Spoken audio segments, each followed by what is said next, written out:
Paulinas große Sommerreise. Paulina ist 23 Jahre alt und wohnt in Berlin. Sie träumt von einer langen Sommerreise. Ihre beste Freundin Jasmin wohnt in Portugal. Eines Tages entscheidet Paulina: Ich fahre mit dem Interrail-Ticket quer durch Europa, um Jasmin zu besuchen.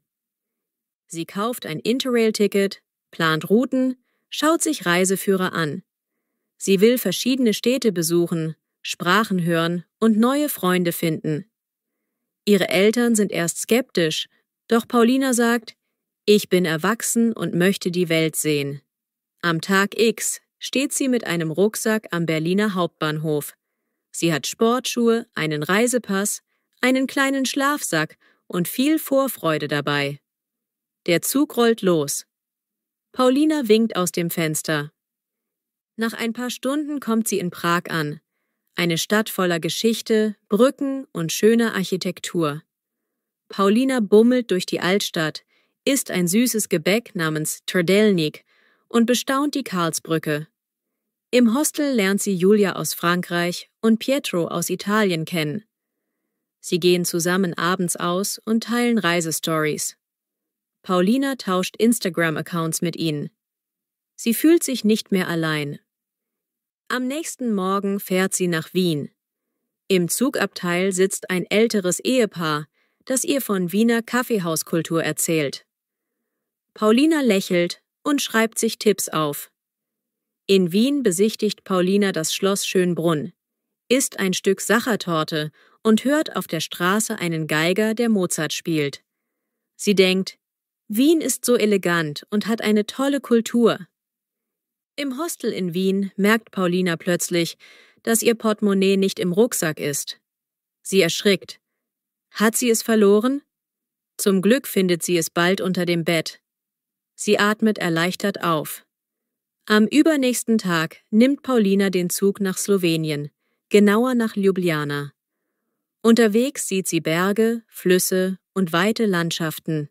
Sie liebt das Gefühl, in Bewegung zu sein. Ljubljana ist kleiner als Berlin, aber sehr charmant. Paulina spaziert an der Drauf, dem Fluss entlang, isst ein traditionelles Gericht namens Kranjska Klobasa, Wurst. Sie findet die Straßen bunt und kreativ. In einem Café versucht sie, auf Englisch einen Tee zu bestellen. Der Kellner versteht sie nicht sofort, aber mit Händen und Füßen klappt es. Paulina lacht. So lernt man flexibel zu sein. Mit dem nächsten Zug geht es nach Kroatien, an die Adria. Das Wetter wird wärmer, die Luft riecht nach Salz. Paulina freut sich auf das Meer. In Split steigt sie aus und sieht sofort die blauen Wellen. Sie sucht einen kleinen Strand. Das Wasser ist klar und türkis. Paulina zieht ihre Schuhe aus, läuft barfuß am Ufer. Sie ist glücklich, taucht sogar kurz ins kühle Nass. Endlich Sommergefühl. Am Strand lernt sie Sarah und Tom kennen, 2 Backpacker aus England. Sie reden über ihre Reisen. Sarah will weiter nach Griechenland, Tom möchte nach Italien. Paulina genießt die internationale Atmosphäre. Eigentlich wollte Paulina gleich weiter, aber sie bleibt 2 Tage länger in Kroatien. Die Abende mit Musik am Strand sind einfach zu schön. Sie merkt, ihr Reiseplan ist flexibel und das ist gut so. Nach den entspannten Tagen geht's weiter nach Italien. Im Zug freut sie sich auf Pizza und Pasta. Sie überlegt, ob sie Venedig oder Rom besucht. Sie hat noch genug Zeit und Lust auf beides. Zuerst hält sie in Rom. Die Stadt ist voll Touristen, aber Paulina liebt die Geschichte, das Kolosseum, den Trevi-Brunnen. Sie isst Gelato und macht Fotos für ihre Eltern. Abends genießt sie eine echte Pizza Margherita. Rom ist heiß. Paulina schwitzt beim Laufen durch die Altstadt. Sie muss oft Wasser kaufen. Trotzdem staunt sie über jede Ecke. So viel Kunst, so viele Monumente. Manchmal fühlt sie sich etwas überfordert. Sie beschließt, schnell nach Neapel zu fahren. Dort am Hafen kann sie ein bisschen entspannen. Sie genießt den Blick auf den Vesuv, probiert die berühmte Pizza Napoletana. Ein Gaumengenuss. Paulina denkt, halb Europa schon gesehen und so viele Eindrücke. Sie fühlt sich reich an Erfahrungen. Aber ihr Ziel ist noch Portugal, wo Jasmin wartet. Also weiter. Es gibt noch viel zu entdecken. Sie steigt in eine Nachtfähre nach Barcelona, kombiniert mit Zugstrecken. Das ist neu für sie. Auf dem Schiff lernt sie Laura aus Mexiko kennen, die Europa bereist.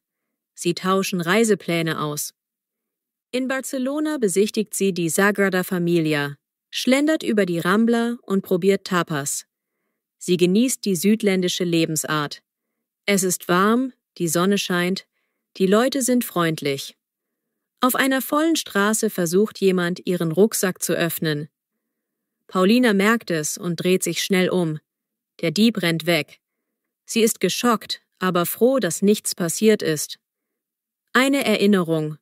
Vorsicht in großen Städten. Abends sieht sie eine kleine Flamenco-Show. Die Musik ist intensiv, die Tänzer sind leidenschaftlich. Paulina fühlt die spanische Kultur hautnah und denkt, Europa ist so vielfältig. Sie fährt weiter mit dem Schnellzug nach Madrid. Dort bleibt sie nur einen Tag, um das Prado-Museum zu sehen. So viel Kunst. Sie hat wenig Zeit, aber genießt jede Minute. Endlich kommt der Moment. Sie reist von Spanien nach Portugal. Im Zug kann sie kaum stillsitzen. Sie hat Jasmin lange nicht gesehen. In Lissabon steigt sie aus. Müde, aber voller Vorfreude. Jasmin wartet am Bahnhof. Die beiden umarmen sich stürmisch. Sie haben sich viel zu erzählen. Jasmin sagt, »Willkommen in Portugal. Du bist weit gereist.« Paulina lacht. »Ja, es war ein Abenteuer.« Jasmin wohnt in einer kleinen WG in Lissabon. Paulina bekommt eine Matratze im Wohnzimmer. Sie ist dankbar. Endlich mal kein Hostel, keine Zugbank, ein richtiges Zuhause für ein paar Tage. Sie erkunden die steilen Gassen der Alfama, hören Fado-Musik, essen Pastéis de Nata. Paulina findet Lissabon wunderschön. Die bunten Kacheln, die kleinen Lokale, das Licht des Atlantiks. Alles fasziniert sie. Jasmin nimmt sie mit an einen Strand in der Nähe von Lissabon. Der Sand ist weich, die Wellen groß. Paulina badet im Atlantik. Sie fühlt sich endlich angekommen, nach all den Zugstunden. Abends kochen sie zusammen. Paulina zeigt ein deutsches Rezept, Spätzle mit Soße. Jasmin macht einen portugiesischen Eintopf. Sie reden über ihre Kulturen und lachen viel. Paulina und Jasmin sitzen nachts auf dem Balkon und schauen in den Sternenhimmel. Paulina denkt über ihre Zukunft nach. Vielleicht will ich noch weiter reisen. Oder ich suche einen Job in Berlin. Was meinst du? Jasmin schlägt vor, einen Trip nach Porto zu machen. Sie fahren mit dem Zug hoch in den Norden. Porto ist charmant, mit dem Fluss Douro und den vielen Brücken. Sie probieren Portwein in einer Bodega. Die beiden Freundinnen erinnern sich an alte Zeiten in Berlin. Jasmin war ein Jahr als Austauschschülerin dort. Jetzt ist Paulina die Besucherin. Die Verbindung ist stark. Sie spüren, wie wichtig Freundschaft ist. Nach einer Woche in Portugal merkt Paulina, dass ihr Interrail-Ticket bald ausläuft. Sie muss überlegen, wie sie zurück nach Deutschland kommt. Jasmin ist traurig, aber versteht es. Sie genießen die letzten Tage intensiv. Musik, Strand, Gespräche. Paulina kauft kleine Geschenke für ihre Familie. Eine portugiesische Kachel, ein Fado-Album, Süßigkeiten. Paulina nimmt wieder den Zug. Diesmal eine schnellere Route über Frankreich. In 2 Tagen will sie zurück in Berlin sein. Sie hat gemischte Gefühle. Freude auf Zuhause, Wehmut um das Ende der Reise. Im TGV durch Frankreich blickt Paulina auf Felder und Städte. Sie denkt an Prag, Wien, Kroatien, Italien, Spanien und Portugal. Wie viele Eindrücke!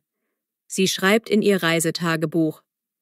Endlich ist sie wieder in Berlin.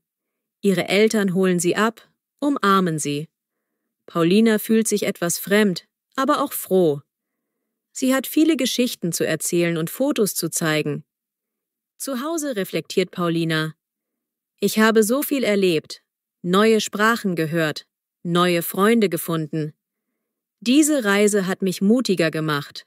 Und vielleicht ist das erst der Anfang. Sie lächelt und plant schon die nächste Tour.